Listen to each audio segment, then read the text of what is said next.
Bonjour tout le monde, c'est Guillaume et on se retrouve aujourd'hui pour parler de Dragon Age Inquisition. Je vous laisse profiter de la musique et de l'image du menu principal. Franchement, c'est quand même déjà très sympa. Alors, c'est un jeu qui est sorti à la base en 2014, il y a quand même 8 ans, qui a eu un accueil mitigé à l'époque, nombreux bugs, déception des fans, etc. Enfin voilà, qui n'a pas été très très bien reçu. Et aujourd'hui, on le relance 8 ans après. Pourquoi?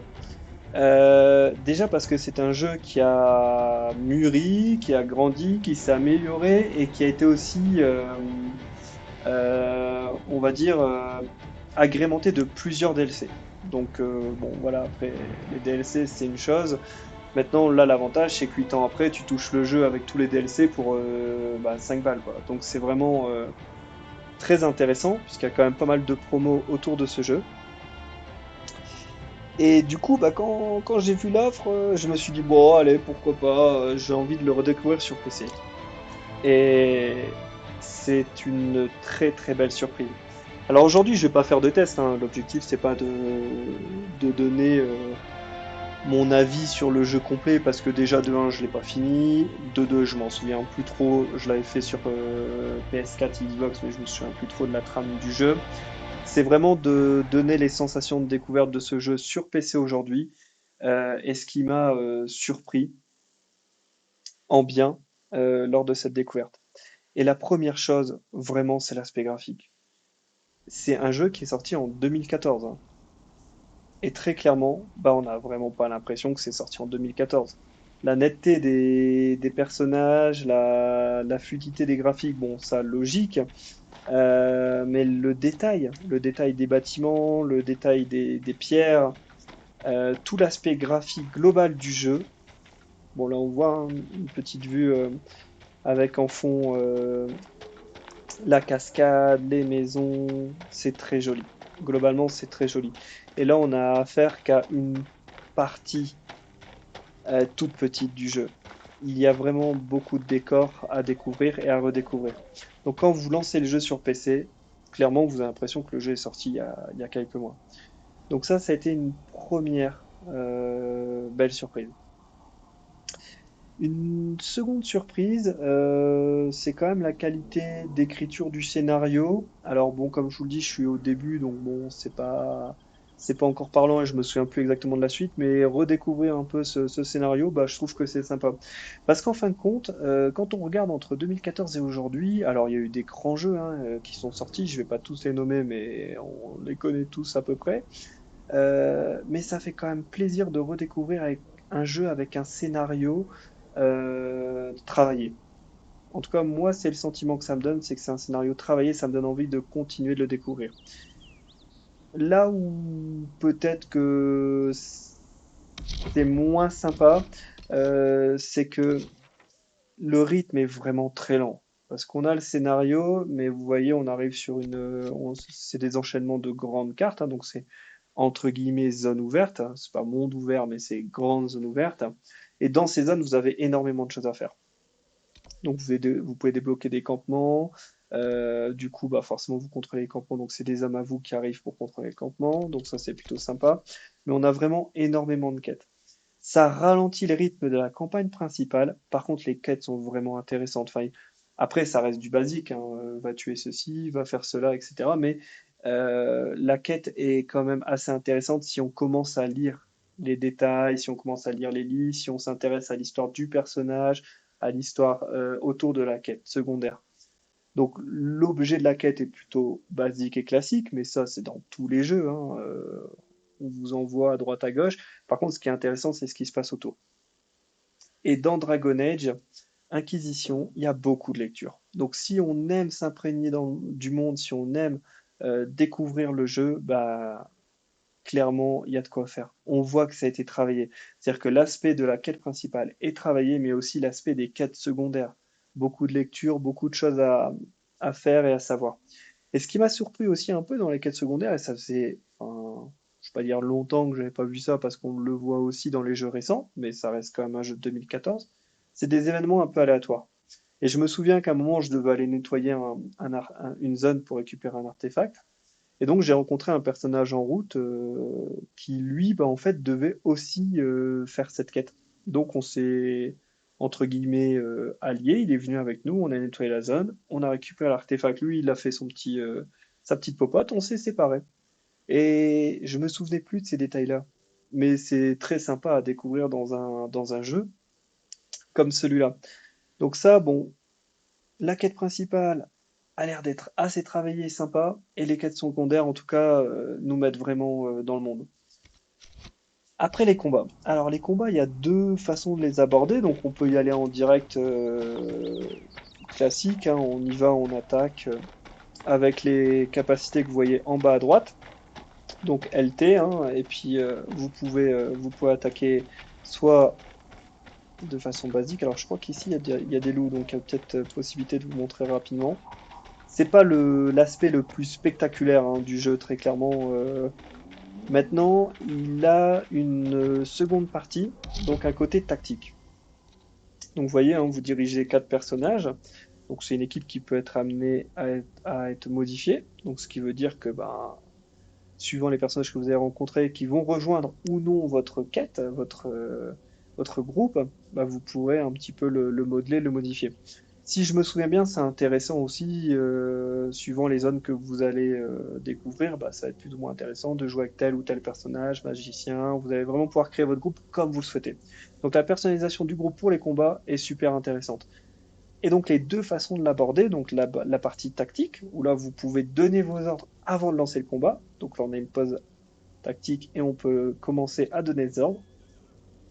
Et la version bah, combat en direct, hein, où là, tel un jeu d'action en temps réel, bah, on donne les coups, on envoie nos pouvoirs.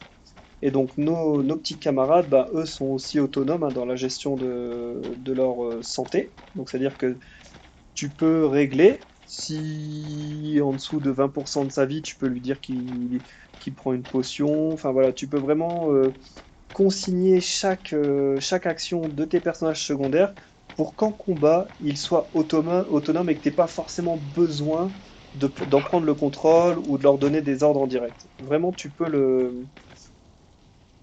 les personnaliser avant et les rendre vraiment autonomes en fonction de toi, comment tu as les choses. Par exemple, bah, notre ami ici, on va peut-être lui dire, bah, toi, c'est à 50% que tu vas récupérer la vie parce que tu es un mage et que peut-être tu es plus fragile, donc il faut que tu en récupères un peu plus vite. Et puis toi, un guerrier, 20%, etc. Donc pas mal de points aussi à revendiquer, là, comme on le voit, hein. Donc avec une petite histoire qui va avec le point revendiqué. Donc dans toute cette zone, vous avez quand même pas mal de points à revendiquer, de campements, de matières à récupérer, puisqu'il y a aussi une partie craft de vos armes. Vous pouvez créer vos armes, les améliorer. C'est un jeu qui est hyper complet. Vraiment. Ah, là voilà, on va pouvoir faire un combat pour vous montrer un peu rapidement. C'est du basique, hein, on va pas être, ça va pas être fou. Donc on y va un peu comme un bourrin. Hop, le petit pouvoir qui va bien. Donc on voit que nos alliés, bah, ils sont autonomes, hein. Moi je vais attirer les ennemis sur moi. Voilà. J'ai de la vie. Ça permet au mage d'attaquer. Bon, elle est bloquée. Je pense que elle se dit, se débrouille bien tout seul, donc elle laisse comme ça. Alors, hop. Après, vous avez l'aspect un peu plus tactique, hein, où là, vous pouvez donner des ordres d'attaque, des ordres de défense. Enfin, voilà, vous pouvez faire pas mal de choses qui rendent l'aspect de combat très intéressant. Et je vais pas m'éterniser sur cet aspect-là, parce qu'il est très complet et ça prendrait quand même pas mal de temps. La vidéo pourrait durer des heures, hein. Bon voilà, sinon ça reste assez mou. On est plus sur du combat tactique spectaculaire. Mais l'aspect avec quatre personnages comme ça est plutôt sympa. Donc on a parlé un peu des combats, on a parlé un peu de la campagne, des missions secondaires, on a parlé aussi de la personnalisation, des personnages donc qui sont secondaires. Donc tous ces points-là sont, à mon sens, vraiment très travaillés. Et aujourd'hui, je trouve que dans un jeu, on n'a pas tous ces éléments-là qui sont réunis. Généralement, on a une partie de ces éléments, mais c'est rare qu'on ait tous ces éléments. Et dans Dragon Age, qui est quand même, je le rappelle, un jeu sorti en 2014, on retrouve énormément d'éléments, énormément de possibilités. Je sais qu'après, bon, je vais pas vous spoiler pour ceux qui l'ont pas fait, mais vous allez aussi avoir la gestion du camp, vous allez pouvoir choisir vos missions, vous allez pouvoir choisir vos combats. Ça va aussi définir votre façon d'être. Ça va définir la façon d'être de votre groupe et de comment vous allez revendiquer les choses. Donc tous ces aspects-là sont observables dans Dragon Age 4. Dragon Age Inquisition, oula, le lapsus. Parce qu'évidemment, hein, pour ceux qui suivent un peu l'actualité, Dragon Age Inquisition va être bientôt suivi d'un Dragon Age 4 que j'attends avec grande, grande impatience. Et c'est aussi pour ça que je me suis remis dans celui-là pour redécouvrir un peu le jeu. Mais je m'attendais plus à tout ça. Je m'attendais vraiment plus à découvrir euh, l'ampleur de ce jeu. Après, il y a les dialogues, il y a l'approbation, la non-approbation de vos actions par vos camarades. On les sent vraiment un peu autonomes. On n'a pas l'impression de contrôler un groupe enfin, qui fait les actions bêtement. Ils parlent souvent entre eux, ils donnent leurs avis, des fois ils se disputent. Enfin voilà, c'est super sympa.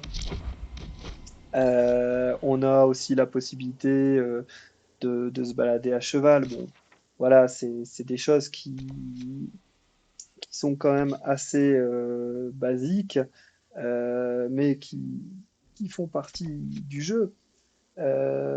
Tous ces sites à découvrir, ces histoires, enfin, clairement, quand tu commences à lire, alors bon, ça peut être long, mais tu te dis le boulot qui a été fait derrière, et tu te sens vraiment dans le jeu.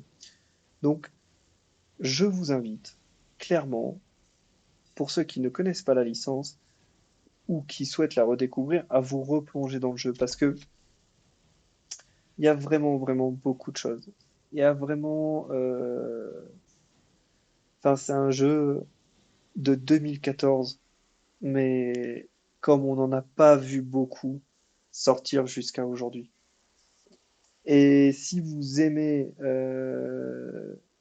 découvrir un jeu et vous remettre dans une ambiance, bah ce jeu est fait pour vous.